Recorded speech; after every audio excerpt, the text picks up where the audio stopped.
What intro to a show was such a banger that you would never skip it? I grew up listening to her because my dad is a big fan, and it kills me too. I know this is going to sound I liked it before it was cool, but I did always really like your dad, and my dad sometimes teased me about it. He liked it too, but not as much as many of her other songs, including Cat Named Dog. When I watched the first episode of the show, I sent him an "I told you so" text, and definitely agree, people really should check out her other work. She's still a favorite of mine, and not just because of nostalgia. I grew up listening to her because my dad is a big fan, and it kills me too. I know this is going to sound I liked it before it was cool, but I did always really like your dad, and my dad sometimes teased me about it. He liked it too, but not as much as many of her other songs, including Cat Named Dog. When I watched the first episode of the show, I sent him an "I told you so" text, and definitely agree, people really should check out her other work. She's still a favorite of mine, and not just because of nostalgia. In classic seasons of The Simpsons, the register flashes up with 847.63 when Maggie passes through, and this is an in-joke aimed towards the economists among the show's audience. Creator Matt Groening has previously confirmed that when The Simpsons first aired in 1989, $847.63 was the average monthly cost of raising a child in the U.S., and this stat was the inspiration behind the joke. Screen Rant. Yeah, the weird overlapping is crazy. It's like a poorly resolved 3D image. It's fucking baffling, especially considering the $&A. It was one of the marquee shows on their front page for a year, and B. It seems like there are literally apps on my phone that could do a better job upscaling an image. Hell, my TV's internal upscaler would do a better job if they just fed me the 480p versions. It's flat colors and black lines. Those HD remasters should be crisp AF with relatively low effort from Disney. Makes no sense to me. Fortunately, the aspect ratio fix at least makes the picture smaller, so all that garbage is less intrusive. But it's still there. Well, your comment will likely be remembered by me for decades. That's just too catchy. You know how sometimes a comment, said or written, often nothing that amazing, will just stay with you for years? For example, every time I cut the tomato. Still, I remember Carrie telling me she doesn't like tomatoes, which I thought odd. That was 35 years ago. Every damn time I cut the tomato. Finally, I think I get to thank or just let someone know just for interest's sake that I will always remember their comment. Smile. I was at Subway once in line waiting for my sandwich to toast. This ginormous swole guy with a long beard and sunglasses comes in wearing a DuckTales shirt. I told dude that I loved his shirt, and he asked if I was messing with him. I reply, "No way, that was my show as a kid." The dude was taken aback. He told me how because of his appearance, strangers rarely approached him, and dude bought my lunch. Props to that stranger and to DuckTales. Boom. My first experience with unsolved mysteries was in my grandpa's house. I was sleeping in the living room because 10-year-old me was now a big kid and got the couch to myself, only one on the first floor. Room is surrounded by windows on 3 sides, and my grandpa lives in the woods. He goes to bed and leaves the TV on, winning. And the next show at 11 p.m. was Unsolved Mysteries about Roswell. I was deathly terrified of aliens but had no real exposure to them in media yet, especially not seriously. I can still feel the sheer terror. Good to know I wasn't the only one that screamed and scared shitless whenever I heard the X-Files music as a child. Same with War of the Worlds too. I guess I was terrified of aliens despite loving the Alien trilogy on PS1 ML, which BTW has an amazing soundtrack. Also, War of the Worlds is an amazing soundtrack, now that I'm older and appreciate it XD. A lot of research had been done by the 80s into the effects of sound on people's psyches, and someone with technical knowledge of gov-funded psych research was involved with that show. There's got to be more to its composition than hiring a random theremin player to whip up a jingle. Theremin music is also ingrained in us as being associated with aliens and doesn't sound like a normal Earth instrument. And they travel the country, FTFY. They rarely left the greater LA area, making the police's inability to find them even more absurd. As others have mentioned, they apparently left LA all the time. I'm probably misremembering, since most of the outdoor shots in those episodes were still very obviously filmed in the LA area, which makes sense, since shows back then probably didn't have the budget for tons of location shots. Same thing with KPS, seriously, why would a ring of art forgers be operating out of the back of an 18-wheeler cruising down the 101? They had to keep coming up with crazier and crazier reasons for interesting crimes to happen on the highway. Also, during the car wreck scenes, you always had the guys at the end of the wreck that slammed into a pile of crashed cars at full speed. It is bright daylight on dry pavement and he can see this wreck a couple hundred yards in front of him, and instead of hitting the brakes or swerving, he rams the pile up at full speed. From the sound effects used, it makes it seem like he is revving the engine the whole time as well, like, oh no, an accident, I better slam on the gas.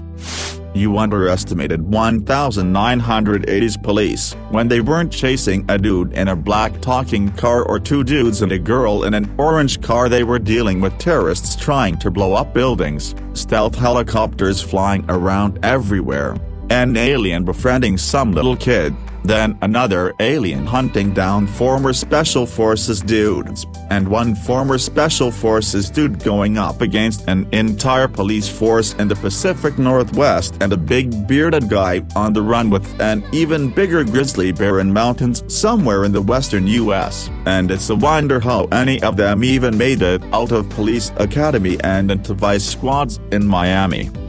Yeah, I kind of remember that now that you mention it. While I watched it a lot as a kid, in my adult life I've only seen it off and on in the background, and probably noticed all the outdoor shots were very obviously filmed in LA, regardless of where the show was set that week. But I suppose that was true of most shows of the era, since they didn't have the budget or inclination to do location shots. Yeah, I kind of remember that now that you mention it. While I watched it a lot as a kid, in my adult life I've only seen it off and on in the background, and probably noticed all the outdoor shots were very obviously filmed in LA, regardless of where the show was set that week. But I suppose that was true of most shows of the era, since they didn't have the budget or inclination to do location shots. So I'm curious about how this impacts tone. A lot of words' meaning comes via tone, and so with written words, we have to infer that tone via contextual clues, but we can still hear it when we read it back in our heads. I'm curious as to how you experience this. Does it make picking up tone harder? Is that a question that even makes sense? Actually, like, maybe this is like me asking a blind person what they see. If it does make sense though, I'm curious as to how that shakes out. An example came to mind as soon as I read your word cousin there, because the phrase "hey step bro / cousin, what are you doing?" is something of a meme right now, and that word triggered me to wonder about this. I can hear the tone of the person asking that question, and the context in which it's being said, from having literally heard it being said before during some research I was doing for scientific purposes, clearing throat noises. But if you can't hear that phrase being said, can you still pick up the rest of the context, or is that missing too? Well, I don't know how exactly to answer that. It is like you said, asking a blind person what they see. I've never known anything else, so while I can conceptually understand what it is like for a person who can imagine sounds and sights, I don't actually experience it. When I think it is solely my internal voice talking. Please tell me this is normal, haha. But after an actual event passes, I can no longer recreate it in visuals or sounds. I can just conceptually recreate it in my head. As far as contextual linguistics go, I don't have a problem with that, maybe because I experienced them in real life, and there doesn't seem to be a need to sit there and imagine anything about it. Weirder for me is this: I'm unsure whether I dream or not. Apparently aphantasia exists on a spectrum of inability to imagine, and some can't voluntarily imagine but they can audio-visually dream. 99% of the time I wake up with no knowledge of dreaming in any sense, but the times I do, I remember pretty vivid details that feel the same as I experience the here and how. But when I sit and think about it, I can't tell whether I actually experienced it in an audio-visual manner, or whether I just conceptually thought about it. This does not seem like a very handicapping type of thing. I lived 30+ years before I even found out that this is a thing and that I was the weird one. Well, yeah, it's normal for you. What I meant was, is it common? I can't really answer your question properly. I don't think. I can't imagine someone saying something at all. I don't even really know what you mean. Are you saying you can replay the conversation you had and it's like a movie or something? That's awesome if you can do that, but that can't be normal. It's a superpower. You must be able to do so many things with that. 100% on all exams, brilliant musician, artist, etc. I believe they have stated that they are not going to do the time jump, so season 6 will likely end where book 6 ends, leaving 3 books after the end of the series. I think that actually gives a pretty good endpoint. A lot of things get trapped up there. I know some disagree because of the couple big things that don't get wrapped up. There have also been some very vague hints that the door isn't closed and providing an adaptation of the end of the series one way or another. Honestly, I understand how annoying it can get if you hound them to do something. It was very rare I ended up liking this something recommended to me by friends via constant hounding. Some of the series or movies later turned out I really liked but was just put off by the fact that I had to watch on someone else's timetable. Kinda like how schools force you to read literature before the end of the semester to pass. So I tried the other route. Just reminders every once in a while so that it stays in their mind. I want them to associate The Expanse with good things, not me hounding them. They literally bet themselves that they could finish a 9-book series before GRRM finished his next GOT book. The first book in The Expanse was published in June 2011. The 9th will be out this November. In that 10-year period of publishing 9 novels, they also published a bunch of backstory novelettes, worked on 6 seasons of the TV show, and created and published a board game. That show is so wholesome it makes me want to cry. When my life was a wreck and I watched that show, it reminded me there's still good in the world. Overdramatic, yes, but true. Edit, when I was in a really low place in life, on FXX at like 8 or 9 AM they'd play Raising Hope and then Parks and Rec back to back, and it gave me this strange sense of comfort to watch those even though I was morbidly depressed and miserable.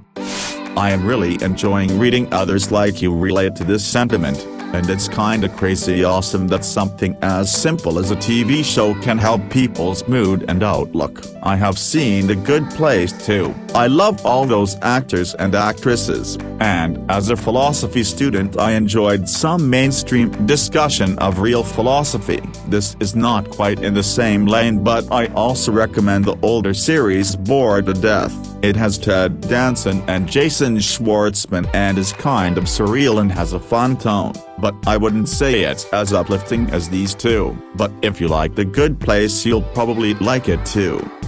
Did not know that. I wonder if it would have been a very different mecha story, had they not needed to make them explicitly VFX models or set up to the SDF macros at the end, because you're right, there's nothing else that requires it to be set in that universe. At its core, you could map the rivalry onto any number of other platforms. Sports, martial arts, even just some other kind of giant robots. And while idols and music are thematically central to Macross as a series, that's more a reflection of Japanese pop culture than world building. Still, one of my all-time favorite Macross series. Short, sweet, excellent. Heck, they could have cut the transforming aspects and done it entirely with just aircraft. I believe Kawamori was inspired by the US's TFT competition between the YF-22 and YF-23. The YF-21 was specifically inspired by the YF-23, and the YF-19 was modeled after the X-29 and F-22. Kawamori and his production team actually went to Edwards and apparently even went on test flights with some jets there, which all helps explain why Macross Plus still has some of the best animated dogfights ever.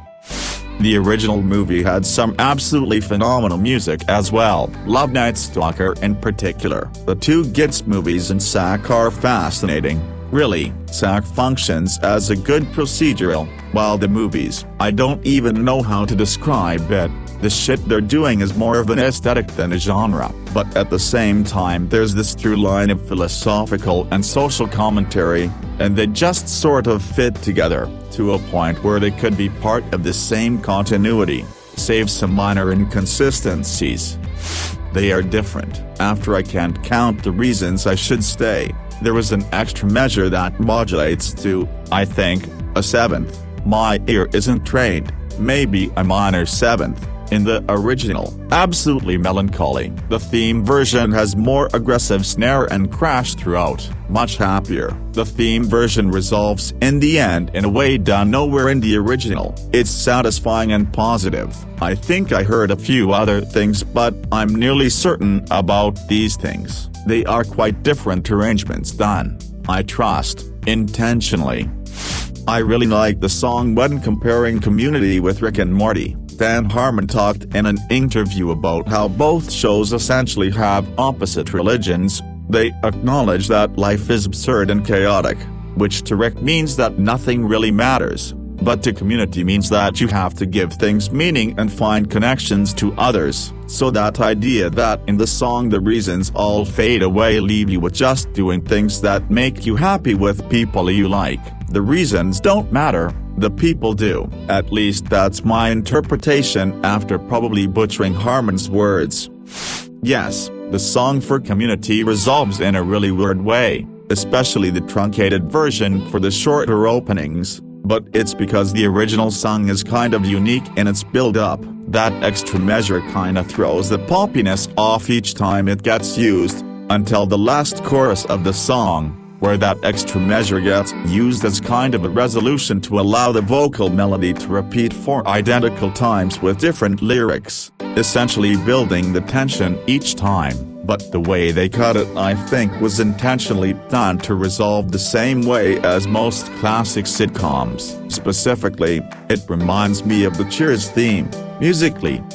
It's incorrectly assumed to be a melancholy dark song. It isn't. It's a eager love ballad, just cause the snippet that's used with the context of the show makes it seems like that, but it's an out-and-out positive song. It ends with, "But I love you more than words can say, I can't count the reasons I should stay. One by one they all just fade away, but I love you more than words can say." The in-love person is saying give me a chance to dream and to run out of steam following your love, since we could end up dead anytime. Why not love now? My brother and I were right in the wheelhouse when it started getting big. We were 8 and 9 years old. It consumed us. That theme song brings back the feels of seeing the sparrows fly down on Ash and Pikachu when he was biking away, or when Ash finds Charmander in the rain, or when he lets Butterfree go, or from Pokemon the movie when Pikachu thinks Mewtwo killed him and Pikachu tries to shock him back to life. or long car rides with my brother sharing a Game Boy making our first journey through Kando. I'm also 31 now, but that show, game has had such an impact on my life. I remember the adults in my childhood talking about it as the newest kids fad. Now I sit down with my niece and she grabs a stuffed Pokemon and tells me what type it is and some abilities. I'm right there with you. Sometimes I'll rewatch the very first episode for the nostalgia. When Ho-Oh flies into the distance at the end and the Pokédex talks about Pokemon yet to be discovered, I still get chills every time, without fail. I'll always remember my siblings and I being babysat one day after school by our older friend and wanting to go to the premiere of the first movie with him. Instead, our parents came to pick us up and he went by himself. Still jealous to this day.